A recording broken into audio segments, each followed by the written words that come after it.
Welcome back to the channel guys. और आज हम लोग बात करेंगे ले ऑफ को लेके। रिसेंटली ये जो ले ऑफ चल रहा है, हर कोई जो है वो अपना जॉब खो रहा है। Founder Mark Zuckerberg is laying off 11,000 workers.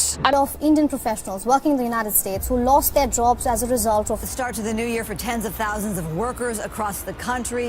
Walt Disney is set to eliminate thousands of jobs next week. दुनिया भर में ज्यादातर मेनली यूएस में ये जो ले ऑफ है ये ज्यादा चल रहा है। अगर हम लोग देखें तो फेसबुक जो है अपना 13% वर्कफोर्स मतलब 11,000 एम्प्लॉय को ले ऑफ कर दिया है। फेसबुक के हिस्ट्री में अगर हम लोग देखें तो ऐसा ये पहली बार हुआ है जब से फेसबुक स्टार्ट हुआ है। इतना ज्यादा ले ऑफ फेसबुक कभी किया नहीं है। अभी ऐसा क्या हुआ जिसके लिए फेसबुक को इतना ले ऑफ करना पड़ा? ट्विटर ने अपना 3,700 एम्प्लॉय को ले ऑफ किया है। अमेज़न 10,000 एम्प्लॉय को ले ऑफ किया है। जेपी मॉर्गन या फिर चेस वो अपना 1,000 एम्प्लॉय को ले ऑफ किया है। एचपी ने 6,000 एम्प्लॉय को ले ऑफ किया है। ऑन द अदर हैंड हम लोग का जो देसी स्टार्टअप है इंडिया में, जो इतना स्टार्टअप को लेके जो स्टार्टअप बबल उड़ रहा था, वही स्टार्टअप जो है वो अपना 17,000 एम्प्लॉय को ले ऑफ किया है। तो इतना जो जॉब कट्स हो रहा है ये क्यों हो रहा है? कुछ कंपनी जैसे कि विप्रो, इन्फोसिस, ये लोग जो है अपने तरफ से ले ऑफ नहीं किया है, मगर नया जो रिक्रूटमेंट है उसको फ्रीज कर दिया गया है। अभी वो लोग अपने तरफ से अपना जो रिक्रूटमेंट प्रोसेस है उसको स्लो डाउन किया है, और कोई कंपनी अपने तरफ से ये जो रिक्रूटमेंट है वो कम्प्लीटली फ्रीज कर दिया है कि भाई अभी नहीं होगा, आगे जाके जब होगा आपको बता दिया जाएगा। ऐसा भी देख सकते हैं हम लोग, बहुत सारा जो कंपनीज है वो ऑलरेडी अपॉइंटमेंट लेटर प्रोवाइड किया गया है, मगर जो अपॉइंटमेंट है कब से होगा उसमें कोई डेट अभी कमिट नहीं कर रहा है। तो आप पूछेंगे कि भैया वो सब तो समझ गए, ये तो हर रोज न्यूज में आ रहा है, मगर ये क्यों हो रहा है? तो चलिए देखते हैं ये जो जॉब कट्स हो रहा है ये क्यों हो रहा है। सोचिए कि आप एक बिजनेसमैन है और आप कोई भी बिजनेस कर रहे हैं। सोचिए कि आप एक रेस्टोरेंट ही चला रहे हैं जिसमें आपके पास लगभग 8 या 10 एम्प्लॉय है, 10 ही पकड़ लेते हैं, और अब पर डे 1,500 जन को खाना बेचते। आपका जो रेस्टोरेंट है उसमें आपका जो खाना है वो बहुत ही अच्छा है, और इसीलिए आपका जो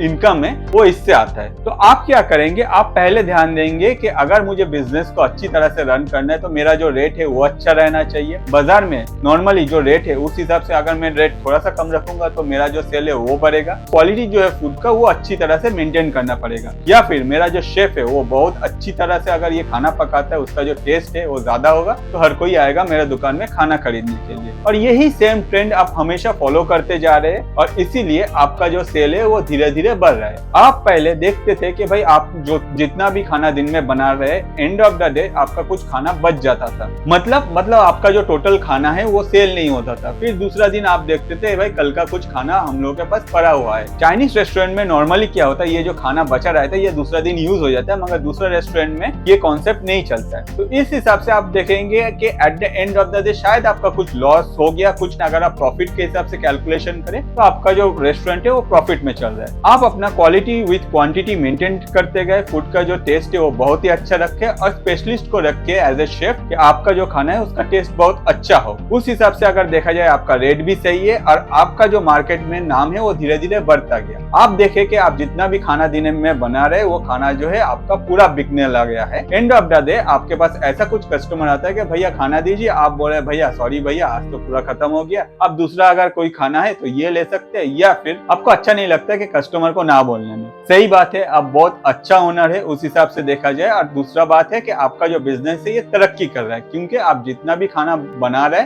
सारा जो खाना है वो आपका सेल हो जा रहा है। इस हिसाब से आप बोलेंगे कि भैया वो तो सब समझ गए, अब मुझे तरक्की करना है। तरक्की करने के लिए क्या करना है? एक ही बात है, कस्टमर का फीडबैक लीजिए कि कस्टमर को और क्या खाना चाहिए। अगर आपको और लगे कि कस्टमर को और भी कुछ टेस्ट करना है तो वो जो मेनू है आप ऐड कीजिए। तो आप बोलेंगे भैया मेनू अगर ऐड करेंगे तो वो खाना बनाने के लिए मुझे दूसरा एक शेफ ऐड करना पड़ेगा, या फिर दूसरा बंदा ऐड करना पड़ेगा जो वो खाना बनाएगा। ऑब्वियसली आपका जो एक्सपेंसेस है थोड़ा सा बढ़ जाएगा, मगर आप रिक्रूटमेंट करेंगे क्योंकि आपका जो मेनू है उसमें ऐड होगा, साथ ही साथ आपके पास ऑलरेडी कस्टमर है जो कि वो खाना खाएगा। तो इस हिसाब से आप क्या किए, आप जो मैन पावर है ये अपना मैन पावर इंक्रीज किए, 2 या 3 जन को फिर से रखे, या फिर दिन में आप जितना खाना बना रहे थे उससे ज्यादा बनाने लगे। तो इससे हम लोग क्या सीखे? तो इससे हम लोग यही सीखे कि अगर आपका प्रॉफिट बढ़ रहा है तो आप अपना एम्प्लॉय जो है वो इंक्रीज करेंगे, अपना मैन पावर बढ़ाएंगे, साथ ही साथ आपका मेनू में जो ऑप्शन है वो भी बढ़ेगा। मतलब पहले अगर आप एक काम करते थे तो अभी आप 2 या 3 काम करेंगे। साथ ही साथ आपका होप रहेगा कि इन फ्यूचर जाके ये जो आपका मैन पावर बढ़ाने का जो डिसीजन है ये आपको एक पॉजिटिव ग्रोथ लाके दे आपका रेस्टोरेंट के लिए। अब आते हैं यही कहानी का दूसरा पार्ट में। आप रेस्टोरेंट चला रहे, अचानक से आ गया कोविड।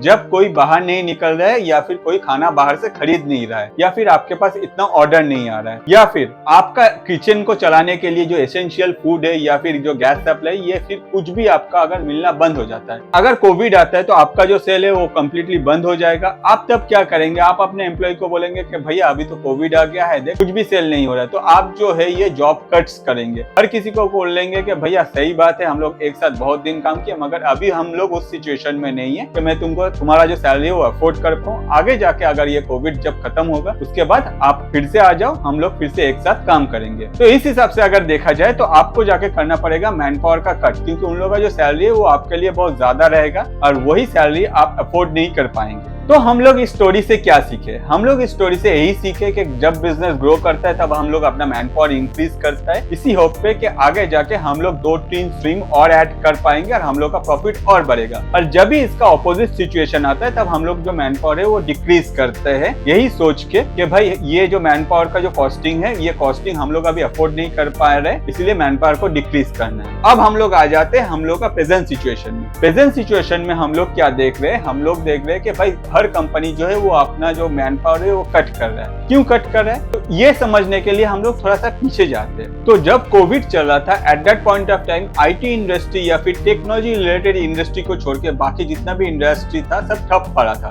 एक जो ग्रोथ दिख रहा था वो सिर्फ है टेक्नोलॉजी इंडस्ट्री में। जितना भी टेक्नोलॉजी रिलेटेड कंपनी है, जितना भी ऑनलाइन कंपनी है, हर कोई बढ़ रहा था, हर कोई बहुत तेज दौड़ रहा था और इन लोगों का जो शेयर है ये भी आसमान छू रहा था। और इसी कारण टेक्नोलॉजी रिलेटेड जितना भी कंपनी है, हर कोई अपना जब ग्रोथ का टाइम चल रहा था वो लोग सोचा कि आगे जाके हम लोग बहुत बड़ा बन जाएंगे और बहुत सारा रिक्रूटमेंट करना स्टार्ट। रिक्रूटमेंट मतलब हर सेक्टर में रिक्रूटमेंट, क्योंकि हर किसी के पास बहुत सारा प्रोजेक्ट था। ड्यू टू फंड्स वो लोग आगे नहीं बढ़ पा रहा था। तो कंपनी का जो ओनर था वो लोग देखा कि हम लोग को एक चांस मिल रहा है, यही चांस को हम लोग यूज करते हैं, क्योंकि अभी जब पैसा है तो हम लोग का जो फ्यूचर प्रोजेक्ट जो हम लोग जस्ट होल्ड पे रखे थे उसमें मैन पावर रिक्रूट करते हैं और उसको आगे ले जाते हैं, क्योंकि ये जो प्रोजेक्ट है ये शायद हम लोग का कंपनी के लिए अच्छा है इन फ्यूचर जाके। और यही सेम ट्रेंड चलता रहा। कोविड खत्म हो गया, उसके बाद भी ये आईटी कंपनीज जो है ये बहुत अच्छा पोजीशन में था, इसीलिए कोई भी अपना जो जॉब कट्स उतना नहीं किया। तो अभी हम लोग देख रहे हैं जितना भी कंपनी है जो कि आईटी रिलेटेड है ये लोग ज्यादा जॉब कट्स कर रहा है। तो कुछ दिन पहले अगर हम लोग देखें, लगभग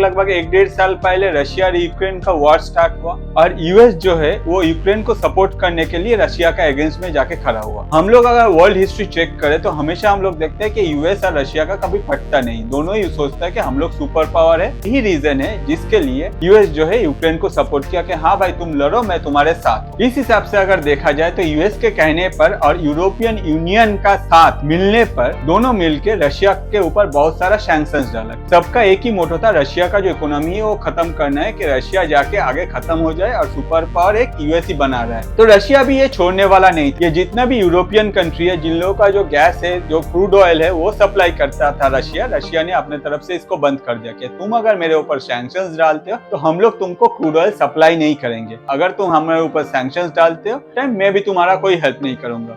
जितना भी यूरोपियन कंट्रीज है इन लोगों का जो मैंडेटरी कमोडिटीज है या फिर ये लोग जो इंपोर्ट करता है बाहर से, उसमें अगर हम लोग देखें तो उसमें एक चीज बहुत मेजर है, वो है gas. Gas in the sense crude oil से जो बनता है और वही क्रूड ऑयल जो है वो रशिया प्रोडक्शन करता है। तो रशिया जब ये प्रोडक्शन बंद कर दिया, ना भी यूरोप में जितना भी कंट्री है सबको प्रॉब्लम होने लगा, क्योंकि सबको गैस सप्लाई बंद हो गया। गैस सप्लाई अगर नहीं रहेगा, यूरोप में इतना ठंड पड़ता है तो घर में जो हीटिंग सिस्टम है वो बंद हो जाता है, क्योंकि घर को अगर गर्म रखना है तो गैस सप्लाई का जरूरत होता है। वही गैस सप्लाई यूरोप को हेल्प करता है सरवाइव करने में। इतना भी बड़ा इंडस्ट्री है, सबको पेट्रोलियम प्रोडक्ट का जरूरत है, यही गैस का जरूरत है, या फिर दूसरा जो फ्यूल है जो कि क्रूड ऑयल से बनता है सबका जरूरत। मगर इन लोगों के पास कोई सोर्स नहीं था कि ये लोग इंपोर्ट कर पाए, क्योंकि रशिया अपने तरफ से ये पूरा बंद कर दिया। तो सिचुएशन ऐसा क्रिएट हुआ, यूरोपियन यूनियन और यूएस मिलकर रशिया को सबक सिखाने के लिए अपने तरफ से रशिया का जो फंडिंग है वो बंद कर दिया। मतलब हम लोग आपसे तेल नहीं खरीदेंगे, क्रूड ऑयल नहीं खरीदेंगे। मगर ये डिसीजन लेने से पहले वो लोग ये नहीं सोचा कि ऑल्टरनेट हम लोगों के पास क्या है, और वही ऑल्टरनेट एग्जैक्ट नहीं रहने से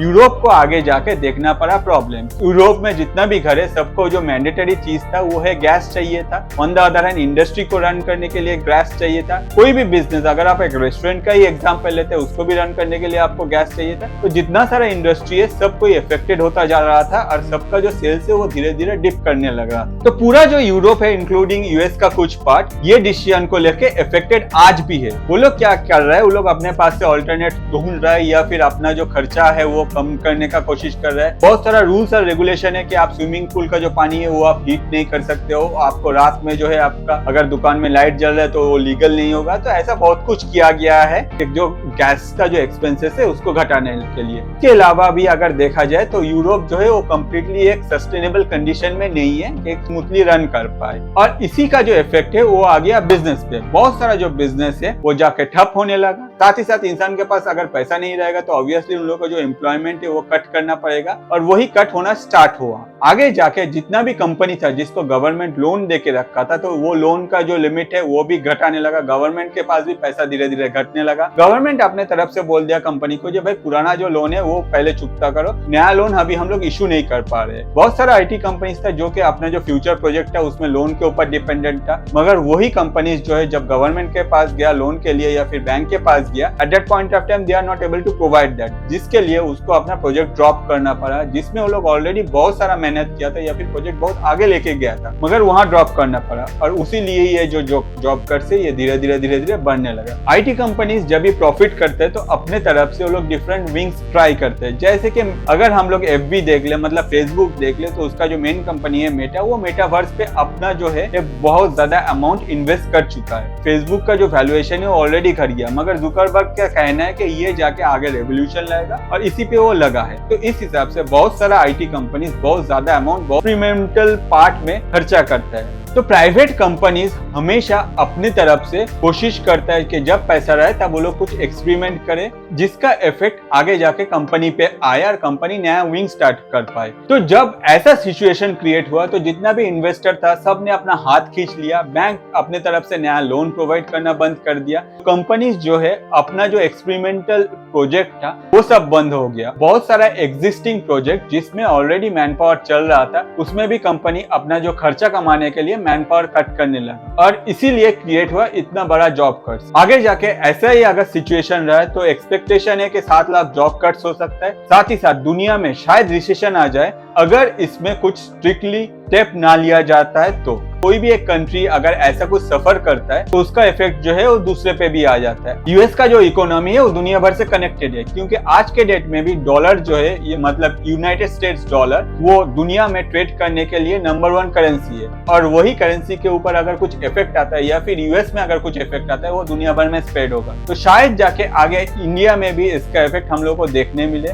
तो अगर आपको लगता है कि ऐसा कुछ सिचुएशन आ सकता है तो अभी से आप ऑल्टरनेट कुछ सोचने लगे, क्योंकि अभी जो रिक्रूटमेंट है ये बहुत जगह फ्रीज हो गया है। अगर आप कोई जॉब कर रहे हैं उसको छोड़िए मत, instead of that try to be stick with your company. तो अगर आप अभी सोच रहे कि भाई मैं तो अपना जॉब चेंज करने वाला था, तो ऐसा मत कीजिए, क्योंकि आप एक कंपनी के साथ बहुत साल से स्टिक हो, तो इसीलिए शायद आपको कंपनी आगे जाके रख। अगर आप जॉब स्विच करते हो eight that point of time शायद आपको निकाला भी जा सकता है। ऐसा हम लोग अगर लिंक्डइन में देखें तो बहुत सारा पोस्ट मिलता है जिसमें हर कोई रिलोकेट किया है कनाडा में, 2 दिन के बाद फेसबुक या फिर मेटा उसको जो है जॉब से निकाल दिया है। तो ये जो है ये बहुत एक खराब सिचुएशन है। तो इस सिचुएशन को अगर हैंडल करना है तो be a little tricky and a wise person to take any decision for your future. और अगर आपको लगे कि ये वीडियो से आपने कुछ सीखा है और प्रेजेंटली वर्ल्ड में जो सिचुएशन चल रहा है उसमें आप अपने आप को अपडेट कर सके, तो प्लीज मेरे को भी एक सब्सक्रिप्शन प्रोवाइड कीजिए, क्योंकि मुझे भी अपडेट होने का चांस दीजिए। अगर आपको कुछ जानना है तो कमेंट कीजिए, या फिर अगर आपको लगता है कि आपका दोस्त तो ये वीडियो देख के कुछ सीख सकता है तो उसको भी फॉरवर्ड कीजिए। तो आगे जाके मैं ऐसे ही वीडियो आपके लिए लाता रहूंगा। आज के लिए इतना ही, थैंक यू।